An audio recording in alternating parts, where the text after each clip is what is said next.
जय हिंद साथियों, एक बार फिर से स्वागत है आपका अपने YouTube चैनल ज्ञान गंगा एजुकेशन पर। और आज हम चर्चा करने वाले हैं मंदबुद्धि बालक के बारे में, जिसको हम मेंटल रिटायर्ड चिल्ड्रन कहते हैं। हमने इससे पहले चर्चा किया था कि विशिष्ट बालक के बारे में या विशिष्ट बालक के विभिन्न प्रकारों के बारे में। उन्हीं प्रकारों में से एक है मंदबुद्धि बालक। इसके पहले हम प्रतिभाशाली बालक और पिछड़े बालकों का वर्णन कर चुके हैं पिछले वीडियो में, और अब हम करेंगे मंदबुद्धि बालक यानी मेंटल रिटायर्ड चिल्ड्रन के बारे में चर्चा। तो आइए जानते हैं मंदबुद्धि बालक किन्हें कहेंगे या उनकी पहचान हम कैसे करेंगे। तो आइए जानते हैं कुछ परिभाषाओं के माध्यम से मंदबुद्धि बालक किसे कहते हैं। आप तमाम जगह सुनते हैं कि फला व्यक्ति अरे तो मंदबुद्धि का आदमी है, इसकी बुद्धि कमजोर है, ये तो पगला है, मंदबुद्धि है। वाकई क्या है, कैसे समझेंगे, आइए जानते हैं। क्रो एवं क्रो महोदय के इस परिभाषा के अनुसार क्रो एवं क्रो महोदय का कहना है कि जिन बालकों की बुद्धि लब्धि 70 से कम होती है उन्हें मंदबुद्धि बालक कहते हैं। आपने देखा वो पिछले वीडियो में हमने एक बुद्धि लब्धि का एक टेबल बनाया था, जिसमें कितनी बुद्धि होगी तो किस श्रेणी में आप आते हैं, उसमें दिखाया गया है कि यदि आपकी बुद्धि 50 से 70 है तो आप मंदबुद्धि की श्रेणी में आते हैं। ठीक उसी प्रकार क्रो एवं क्रो महोदय का कहना है कि जिन बालकों की बुद्धि लब्धि 70 से कम होती है वो मंदबुद्धि बालक की श्रेणी में आते हैं या मंदबुद्धि बालक कहे जाते हैं। आप किसी बच्चे का आईक्यू टेस्ट करिए, उसका बुद्धि लब्धि का परीक्षण करिए, और यदि उसकी बुद्धि लब्धि 70 या उससे कम आती है तो हम उसको मंदबुद्धि बालक बोल सकते हैं, मेंटल रिटायर्ड चिल्ड्रन बोल सकते हैं।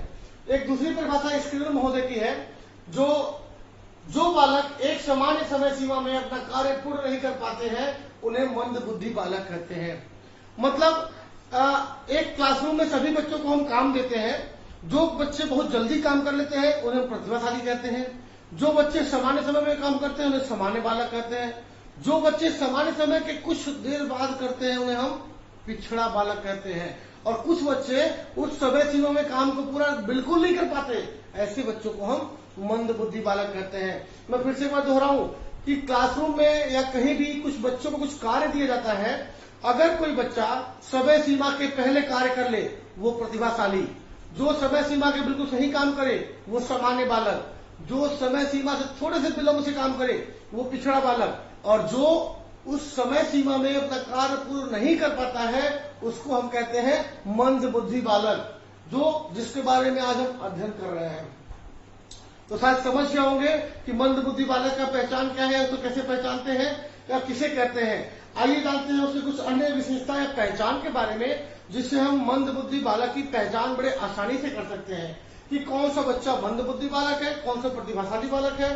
तो कुछ ऐसे पैरामीटर है जो मंदबुद्धि बालक की विशेषताओं या पहचान को दर्शाते हैं, जिसमें पहली विशेषता या पहली पहचान है निम्न बुद्धि लब्धि।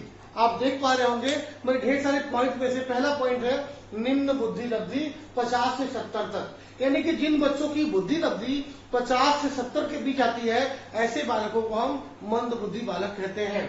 अब देखते हैं दूसरी विशेषता पहचान क्या होती है। अक्सर जो मंदबुद्धि बालक होते हैं वो दूसरों को मित्र बनाने की इच्छा रखते हैं। उनका मन पढ़ाई लिखाई में या अन्य कार्यों में कम लगता है, वो फ्रेंडशिप अधिक करते हैं। आप देखिएगा अगर आपकी क्लास में कोई बच्चा सबका दोस्त बन के रहता है, वो बहुत सामाजिक कार्यों में विलित है या व्याप्त है, तो वो प्रतिभाशाली बालक नहीं हो सकता, क्योंकि उस सामाजिक कार्यों में इतना व्यस्त हो जाएगा तो उसे पढ़ने लिखने का या अन्य कार्य करने का मौका नहीं मिल पाता है। वो सामाजिक कार्यों में दोस्ती निभाने में, दोस्त मित्र को मेंटेन करने में अपना इतना समय व्यतीत करता है कि वो सदैव मंदबुद्धि बालक की श्रेणी में आ जाता है। ऐसे लोग कुछ काफी मित्र बनाते हैं, काफी मित्रों का ध्यान रखते हैं, और सैर सपाटा करना, साथ में नाश्ता करना, घूमना इत्यादि इनके शौक होते हैं। ये इनका मुख्य कारण है पिछड़ेपन का, क्योंकि सारा समय इसका कहाँ जा रहा है, दोस्त बनाने में, उनको मेंटेन करने में, उनके साथ घूमने में, नाश्ता पानी करने में। इसलिए इनका विकास थोड़ा सा कम होता है और ये मंदबुद्धि की श्रेणी में आ जाते हैं। तो मुख्य विशेषता क्या थी, दूसरे को मित्र बनाने की इच्छा, बहुत लोगों को मित्र बनाते हैं ये। अब देखते हैं तीसरी विशेषता है पहचान, विद्यालय में असफलताओं के कारण निराश।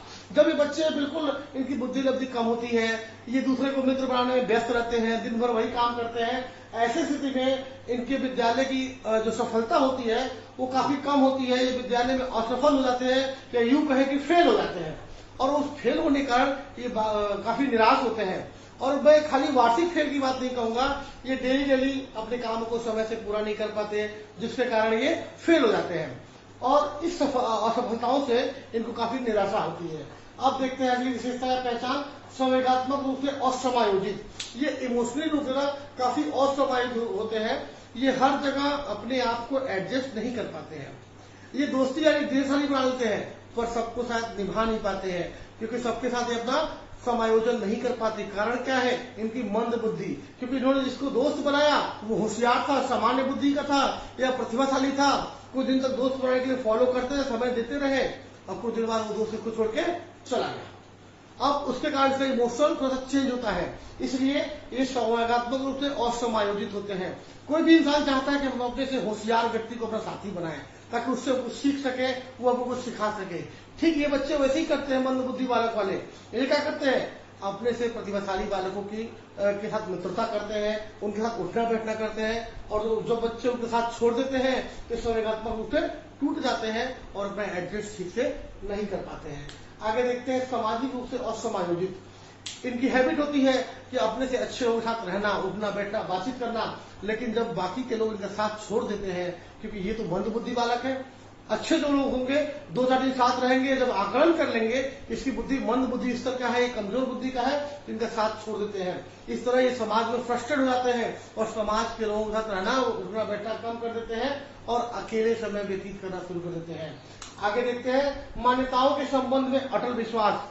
जो मंद बुद्धि बालक होते हैं इनकी एक मुख्य विशेषता या पहचान ये भी है कि जो मान्यताएं हैं उनमें इनका बड़ा ही अटल विश्वास होता है। जैसे परीक्षा के पहले मंदिर में दर्शन करना, परीक्षा के पहले नारियल फोड़ना या चढ़ावा चढ़ाना, कोई मन्नत मारना या मार खाने से बचने के लिए कुछ प्रॉमिस करना, ऐसी ढेर सारी चीजें कि अगर हम ऐसा करेंगे तो ऐसा हो जाएगा। ऐसे बच्चे मान्यताओं पर बड़ा विश्वास करते हैं। ऐसे बच्चे बिल्कुल हम यूं कहें कि आडंबरों पे चलते हैं, ढेर सारे अंधविश्वासों को मानते हैं और इन्हीं अंधविश्वास के कारण ये शिक्षा से काफी दूर होते जाते हैं और इनकी बुद्धि मंद बुद्धि की मंद बुद्धि रह जाती है। ऐसे बालक अपने आप को पास होने के लिए ब्राह्मण को ढेर सारा दान देते हैं, ढेर सारे अंधविश्वास और टोटके करवाते हैं कि मैं प्रथम आऊंगा, अच्छा नंबर पाऊंगा, जबकि उनको ये नहीं पता कि टोटके कराने से अगर पास होता तो जो टोटका करने वाला बैगा है या जो वैद है उसका बेटा या वो खुद क्यों नहीं पास हो गया, वो पढ़ाई छोड़ के वैगा का काम या वैद का काम क्यों कर रहा है। पर इनको शायद इसका कोई पता नहीं, क्योंकि ये मान्यताओं के संबंध में या अंधविश्वास पर अधिक विश्वास करते हैं, इसलिए मंद बुद्धि बालक कहलाते हैं। आगे देखते हैं आत्मविश्वास का अभाव। ऐसे बालकों में कॉन्फिडेंस की बड़ी कमी होती है, इसीलिए इनके कॉन्फिडेंस को कम देखते हुए जो वैध लोग हैं या जो फर्जी फरार लोग हैं वो इनको ठग लेते हैं। इनमें कॉन्फिडेंस की कमी होने के कारण ये क्लासरूम में समय समय पे प्रश्नों का जवाब नहीं दे पाते, इसके कारण इनकी बुद्धि पिछड़ जाती है। ये अपने आप को बड़ा हेजिटेट फील करते हैं। एक आत्मविश्वास कम होने के कारण कभी क्लासरूम में खड़े नहीं होना, प्रश्नों का जवाब नहीं देना, अपने काम को समय से पूरा न करना, सामान्य एक्टिविटी में भाग न लेना, इत्यादि ढेर सारे लक्षण होते हैं इनके आत्मविश्वास के अभाव के कारण। इसलिए अगर जिन बच्चों में काफी आत्मविश्वास कम है तो हम कह सकते हैं कि वो मंद बुद्धि बालक है। उसके अंदर आत्मविश्वास को बढ़ाइए और उसको बेहतर बनाइए। सीखने में कठिनाई। जो मंद बुद्धि बालक होते हैं उनको किसी भी विषय वस्तु को, किसी भी कार्य को, किसी भी पाठ्यक्रम को सीखने में बड़ी कठिनाई होती है, क्योंकि उनकी बुद्धि लब्धि क्या है, 50 से 70 है। वो मंद बुद्धि बालक है, वो किसी विषय वस्तु को बड़े अधिक समय में सीखते हैं या समय में पूरा नहीं कर पाते। ऐसा क्रो ने कहा था और स्किनर महोदय ने इसका समर्थन किया था कि वो बच्चे समय समय से अपना काम पूरा नहीं कर पाते, क्योंकि ये बच्चे क्यों मंद बुद्धि बालक हैं। और अगर आपके क्लास में कोई बच्चा समय से काम न कर पाए या सीखने में कुछ कार्य कठिनाई होती है तो आप कह सकते हैं कि ये मंद बुद्धि बालक है। भले उसके सामने आप ना कहें, बच्चे की तौहीन होगी, उसमें उसके आत्मविश्वास में और गिरावट होगी। आप खुद मेजर कर लें और मान लें कि बच्चा मंद बुद्धि बालक है। बुरी आदतें।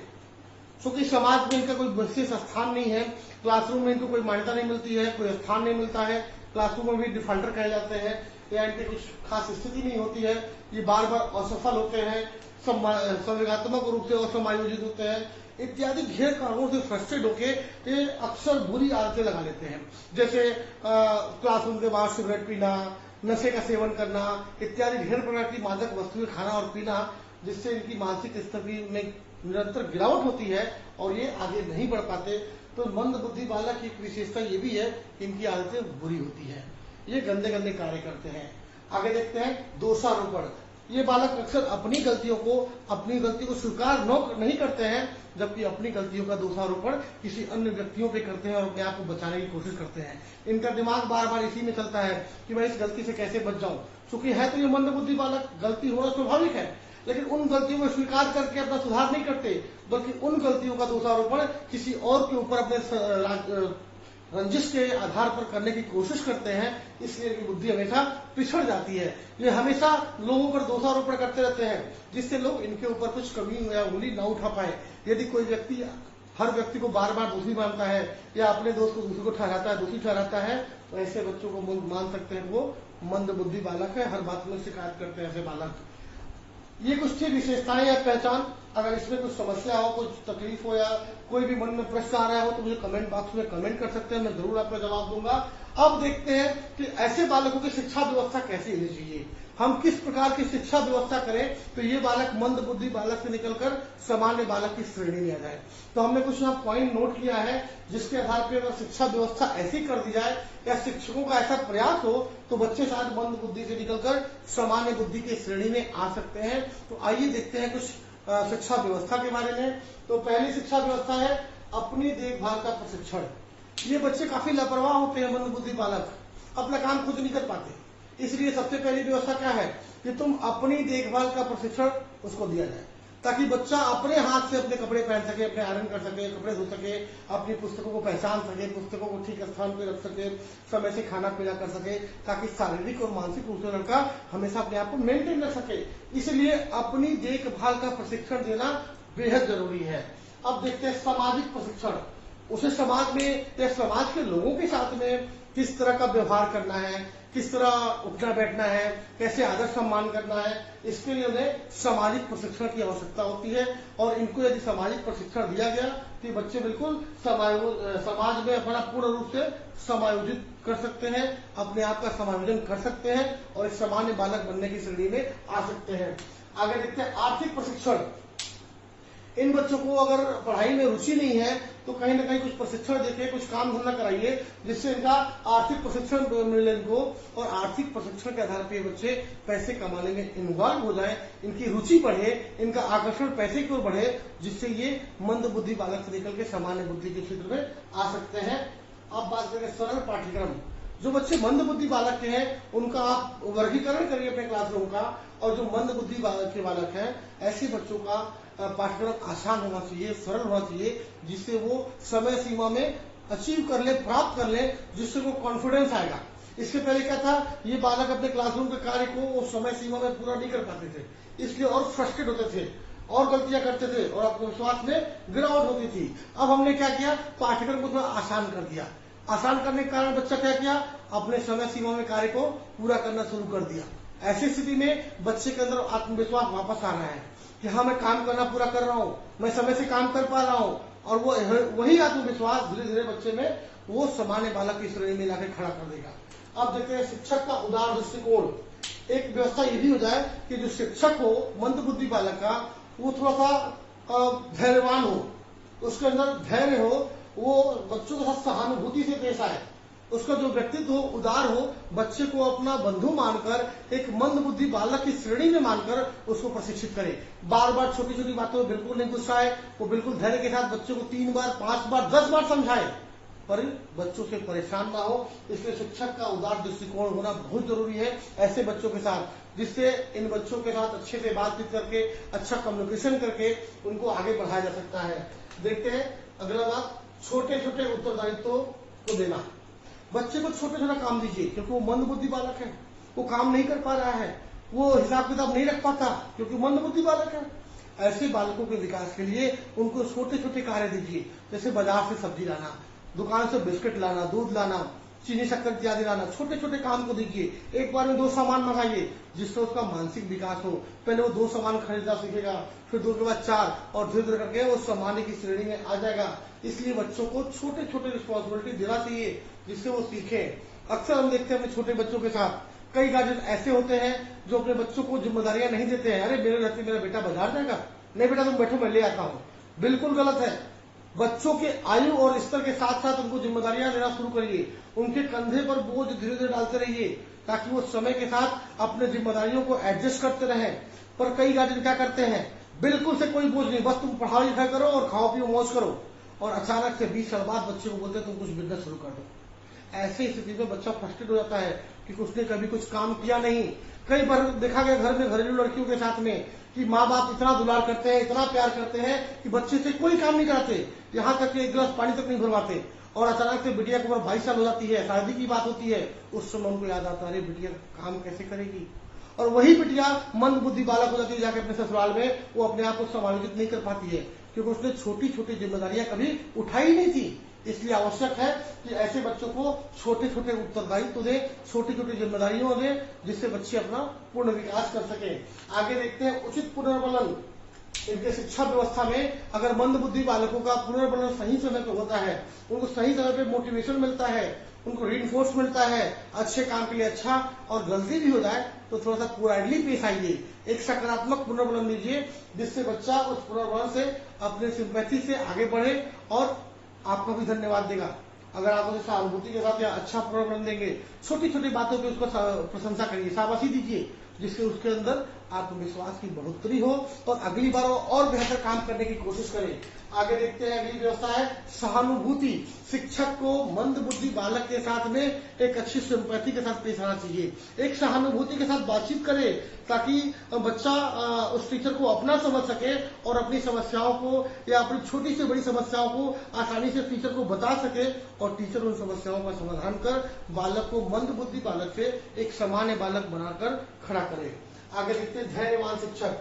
अभी कुछ देर पहले मैं चर्चा कर रहा था कि मंद बुद्धि बालक के जो शिक्षक हो वो बिल्कुल धैर्यवान होने चाहिए, उनके अंदर पेशेंस कूट कूट कर भरा होना चाहिए, क्योंकि वही बालक है जो एक विषय वस्तु को 10 बार में, 12 बार में या 15 बार में सीखते हैं।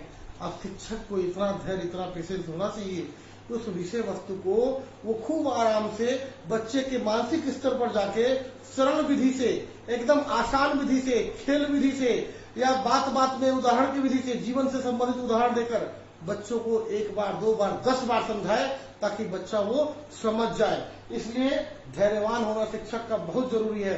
जो मंद बुद्धि बालक के टीचर होंगे उनका धैर्य रखना बेहद जरूरी है। आगे देखते हैं सर्वांगीण विकास पर जोर। बच्चों के केवल शैक्षिक विकास को न देखते हुए उसके मानसिक विकास, उसके शारीरिक विकास, सामाजिक विकास, संवेदनात्मक विकास, जितने भी विकास के पहलू हैं उन पर भी विशेष ध्यान देना चाहिए, क्योंकि बच्चा कई बार देखा जाता है कि पढ़ाई लिखाई के क्षेत्र में बड़ा स्मार्ट है पर वो समाज में लोगों के साथ बातचीत नहीं करता है, वो 2 लोगों के साथ उठना बैठना नहीं जानता है, वो शर्माता है, बोल नहीं पाता है, बल्कि पढ़ाई में बहुत तेज है। तो आप उसका वर्गीकरण कैसे करेंगे? अगर अध्ययन के दृष्टिकोण से करेंगे, शैक्षिक दृष्टिकोण से करेंगे तो बच्चा प्रतिभाशाली निकलेगा, और कहीं अगर सामाजिक दृष्टिकोण से आपने उसका वर्गीकरण किया तो वो बिल्कुल मंद बुद्धि बालक आएगा। इसलिए जरूरी है कि बालक का सर्वांगीण विकास हो, केवल शैक्षिक दृष्टिकोण से नहीं, एक सामाजिक दृष्टिकोण से, पारिवारिक दृष्टिकोण से, मनोवैज्ञानिक दृष्टिकोण से, या यूं कहेंगे पूरे सामाजिक दृष्टिकोण से, तो उसका संपूर्ण रूप से विकास होना चाहिए ताकि वो अपना परिवार के साथ, अपने विद्यालय के साथ, अपने समाज के साथ, अपने मित्र दोस्तों के साथ अच्छे से एडजस्ट कर पाए और अपना और अपने समाज का संपूर्ण विकास कर सके। इसके अलावा अन्य ढेर सारी चीजें हो सकती हैं जो बच्चों के लिए जरूरी है, जैसे सरल पाठ्यक्रम की व्यवस्था करना, मैंने चर्चा कर चुका हूँ सरल पाठ्यक्रम के साथ साथ। इसके अलावा भी अन्य कई बातें बनती है, जैसे रोचक विधियों से पढ़ाना। ऐसे बच्चों को रोचक विधि से पढ़ाइए, जैसे छोटे छोटे पाठ को पढ़ाना, इनके एक पाठ को 5 दिन में पढ़ाइए, 6 दिन में पढ़ाइए, छोटे छोटे टुकड़ों में पढ़ाइए, ये जितना समझते हैं उतना ही पढ़ाइए, ताकि इनके मानसिक स्तर के आधार पर हम पढ़ाएंगे तो ये बच्चे आसानी से समझेंगे, और सही फीडबैक के बाद ये बच्चे अच्छे से अंदर से एनर्जी पर अपने आत्मविश्वास को बढ़ाएंगे और अगली बार सामान्य बालकों को दिखाएंगे। और यही विकास क्रम इनका अच्छा रहा तो सामान्य बालक के साथ साथ ये प्रतिभाशाली बालक भी बन सकते हैं। आपके सामने ढेर सारे उदाहरण मैं दूंगा तो आप आश्चर्य करेंगे। दुनिया में ढेर सारे उदाहरण ऐसे पड़े हुए हैं जो लोग मंद बुद्धि बालक थे। आपने नाम सुना होगा तुलसीदास का, कालिदास का। कालिदास कैसे थे? वो जिस डाली पे बैठते थे उसी डाली को काटते थे। उनसे बड़ा मंद बुद्धि और कोई नहीं होगा। जब वो व्यक्ति सही पुनर्बलन, सही दिशा, सही निर्देशन परामर्श के आधार पे अगर एक अच्छे काव्य के रचनाकार बन गए तो आप और हम क्यों नहीं बन सकते। बस एक आवश्यकता, एक बेहतर प्रयास की, एक बेहतर सहयोग की, एक बेहतर पुनर्निर्माण की, जिससे हम अपने बच्चों को सही दिशा और दशा दे सकें। आप बच्चों से उतना ही मोह प्यार, उतना ही मोह माया रखिए जितना बच्चे के लिए जरूरी हो। उसको समय समय में जिम्मेदारियां जरूर दीजिए, बच्चों को कमजोर बिल्कुल ना बनाएं। उम्र के साथ साथ उनको जिम्मेदारियां बांटना शुरू करिए, उनके कंधे पर बोझ दीजिए, जिससे बच्चा जीवन की वास्तविकता को समझते हुए अपने जीवन को आगे बढ़ाए। ऐसे बच्चे अपने आयु के साथ साथ मैच्योर होते रहते हैं और किसी भी परिस्थिति का सामना करने के लिए तत्पर और तैयार रहते हैं। तो आपसे उम्मीद करता हूं अपने बच्चों को समय के आधार पर जिम्मेदारियां बांटते हुए उनको आगे बढ़ाएंगे, उनका पूर्ण विकास करेंगे। अगर इन सब बातों में अगर कोई समस्या हो, कोई परेशानी हो, कोई प्रश्न होता हो मन में, तो आप जरूर पूछें। मेरे कमेंट बॉक्स में लिख सकते हैं या मुझे सीधे व्हाट्सएप कर सकते हैं हमारे व्हाट्सएप नंबर 9669344871 पर। और ऐसी रोचक जानकारियों के लिए हमारे यूट्यूब चैनल को सब्सक्राइब करें, ज्ञान गंगा एजुकेशन को। मिलते हैं आपके साथ अगले वीडियो पे, तब तक के लिए बने रहिए हमारे साथ। जय हिंद।